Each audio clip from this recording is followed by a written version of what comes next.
میرا یہ عقیدہ ہے کہ نبی علیہ الصلوۃ والسلام نے جتنی بھی حضرت علی کرم اللہ وجہ کی تعریف کی ہو، اس میں کوئی شک نہیں کی بھی ہے، اور بہت متواتر حدیث آئی ہیں، اور جو ان کی شان میں آئی ہیں وہ اس طرح کی شان کسی اور صحابی کی بھی نہیں آئی، اس میں بھی کوئی شک نہیں ہے۔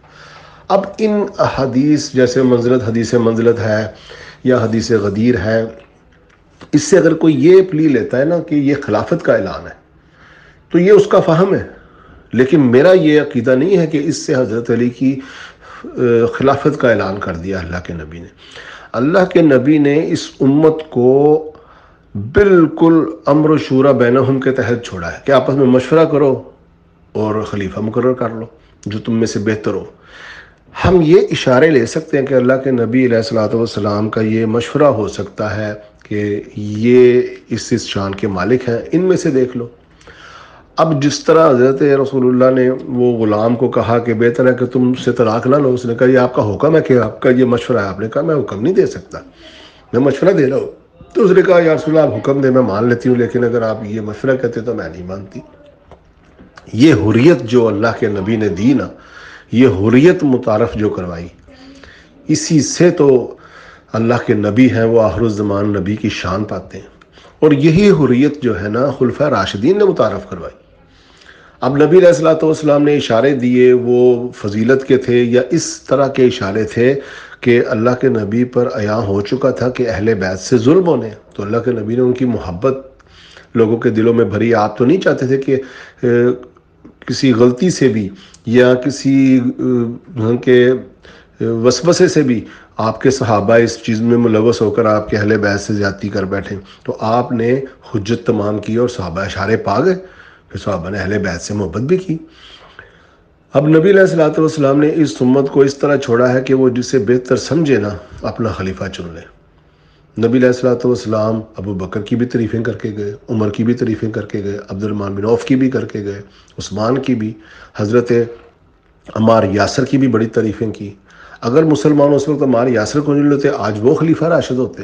بھئی اس وقت کے صحابہ کرام نے ابو بکر کی طرف نظریں اٹھا کر دیکھا تو اس میں کیا حرج ہے کہ ابو بکر کوئی معمولی انسان تھے؟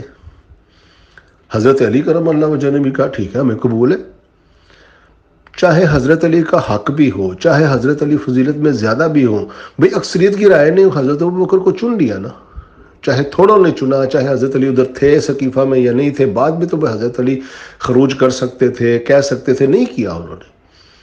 حضرت علی کی بھی یہ سنت موجود ہے کہ حضرت علی نے بھی ایکسیپٹ کر لیا۔ اگر حضرت علی ایکسیپٹ نہیں کر رہے تو یار باقی صحابہ بھی تو ایکسیپٹ کر رہے ہیں نا، تو پھر حضرت علی نے باقی صحابہ کی ہی بات کو آفیت سمجھا، تو ہمیں باقی صحابہ اور حضرت علی کے ساتھ مل جانا چاہیے۔ میرا یہ عقیدہ ہے کہ حضرت علی باوجود خلافت کے حقدار ہونے کے، باوجود فضیلت میں ہونے کے، باوجود سب کچھ ہونے کے، جب حضرت علی نے خود ان چیزوں کو ایکسیپٹ کیا ہے تو ہمیں کیا تکلیف ہے؟ شاہ سے زیادہ شاہ کے وفادار بنے۔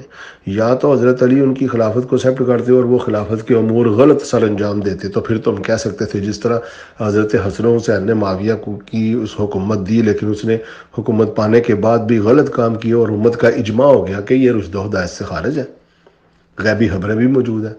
لیکن کیا ابو بکر عمر نے اس خلافت سے اپنے لیے کچھ لیا؟ کیا ابو بکر عمر نے معاویہ کی طرز پر حکومت کی تھی؟ کیا انہوں نے خرچیلا نظام چلایا؟ کیا انہوں نے پوشاکیں پہنی؟ کیا انہوں نے پیسہ بانٹا؟ تلوار کے زور پر بیعتیں لی؟ رشتہ داری کے زور پر بیعتیں لی؟ کیا انہوں نے اپنے رشتہ داروں کو نوازنا شروع کر دیا جس طرح معاویہ نے شروع کیا؟ کیا انہوں نے مرنے سے پہلے اپنے کسی خاندان والے کو نومینیٹ کیا؟ نہیں کیا۔ ابو بکر عمر نے جس طریقے سے خلافت کی اس کے ثمرات تو ایک علیحدہ چیز ہے، اس کی فتوحات یہ سب چیزیں ہوتی رہتی ہیں، لیکن ابو بکر عمر نے خلافت میں اپنے گھر کے لیے کیا لیا، اپنی ذات کے لیے کیا لیا، اپنے جسم پر کیا خرچ کیا، یہ چیز تو کوئی ان کے ناقدین بھی آج تک نہیں بیان کر پائے کہ ابو بکر نے محل بنا رکھا تھا یا اپنے بیٹوں کو عہدے دے رکھے تھے یا اپنے لیے کھانے اور اپنے لیے گھوڑے چاندی سونا جمع کرتے تھے۔ ایسا تو کبھی کسی رافضی نے بھی نہیں کہا ابو بکر کے لیے، تو پھر ہم کیوں نہ اس کو رشد و ہدایت پر مانیں؟ میں کہتا ہوں اہل سنت کو بھی چھوڑ دیں، اہل تشیع سے لے لیتے ہیں ہم۔ اہل تشیع زیادہ سے زیادہ کیا ابو بکر عمر کے لیے لے کر آتے ہیں کہ انہوں نے فدق کے اوپر جو بی بی فاطمہ کو نہیں اس کی تولیت دی، یا حضرت عمر کے بارے میں یہ لے کر آتے ہیں کہ انہوں نے وہ نبی کو کاغذ قلم نہ دیا. ابھی خلافت جب انہوں نے شروع کیا، خلافت میں بتایا انہوں نے کیا کیا. جب حضرت عمر خلیفہ بنے تو کیا حضرت عمر نے کیا؟ کیا انہوں نے حضرت علی کو قید کر لیا تھا؟ کیا انہوں نے کسی صحابی کو قتل کر دیا تھا؟ کیا انہوں نے اپنے لیے پیسہ اکٹھا کر لیا تھا؟ کیا ابن عمر جو اتنا جلیل القدر صحابی ہے اس کو کوئی عہدہ دے دیا تھا؟ کچھ بھی نہیں ایسا کیا حضرت ابو عمر نے.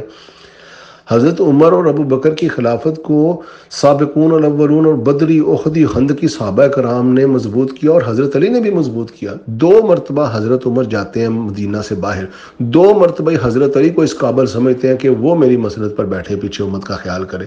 اب مجھے بتائیں کہ حضرت عمر کا حضرت علی کے ساتھ اگر کوئی برا سلوک ہوتا یا حضرت علی کا حضرت عمر کو برا سمجھتے تو وہ کیسے 2 مرتبہ اس مسند پر بیٹھتے؟ اور اگر حضرت علی اس مسند پر بیٹھ گئے تھے اور ابو عمر کے آنے سے پہلے کچھ ایسے فیصلے کرتے، کوئی ایسی باتیں کرتے جو عمر کے خلاف ہوتی کہ بھی اس نے یہ غلط کیا ہے، ایک بھی چیز شیعہ بھی نہیں دکھا سکتے ہمیں. تو لہٰذا حضرت ابو بکر اور عمر کی خلافت پر حضرت علی علیہ السلام نے بھی بالکل لبیک کیا. حضرت عثمان کی خلافت پر بھی حضرت علی نے کبھی ان کی بیعت نہیں توڑی، کبھی ان کی مخالفت میں نہیں نکلے، حالانکہ پورے مدینے کو بلاک کر دیا گیا. حضرت علی کرم اللہ وجہ ان کے لیے پانی لے کر جا رہے ہیں، خوراک لے کے جا رہے ہیں، حسن و حسین کی ان کی حفاظت کے لیے کھڑا کر رہے ہیں. اس کے باوجود معاویہ نے حضرت علی کو ذمہ دار ٹھہرا کر ان سے جنگ شروع کر دی کہ ساز تم سے لینا ہے. معاویہ کو ہم پہچانتے نہیں ہیں، اہل سنت کا رونا روتے ہیں. معاویہ کو پہچان نہیں، معاویہ اجر و ثواب پاتا ہے قتل و غارت گری بھی کر کے. اور حضرت ابو بکر و عمر کو شیعہ نہیں پہچانتے. انہوں نے کیا زیادتی کی ہے اہل بیت کے ساتھ، انہوں نے کیا قتال کیا ہے، انہوں نے کیا حکومت لے کر عیش و آرام کیے ہیں. لہٰذا ابو بکر، عمر، عثمان یہ خلفائے راشدین اس لیے نہیں ہم کہتے کہ اہل سنت کہہ دیتی ہے، ان کو اہل سنت نے بھی پرکھا، محدثین محققین نے پرکھا. انہوں نے تو معاویہ کو بھی حکومت دیتے ہوئے دیکھا، حسن حسین نے حکومت دی ہے، مگر جس طرح کی حکومت معاویہ نے کی بعد میں امت نے دیکھ لیا کہ بھی یہ رشد و ہدایت سے خارج ہے. پھر نبی کے اشارے بھی پا لیے، پھر انہوں نے نبی کے بارے میں بھی اور قرآن کی آیتیں بھی پڑھ لی کہ بھی یہ طلقاء جو ہے یہ کبھی برابر نہیں ہے، اور جو برابر نہیں ہے وہ کس طرح ان کے اوپر حکومت کر سکتے ہیں.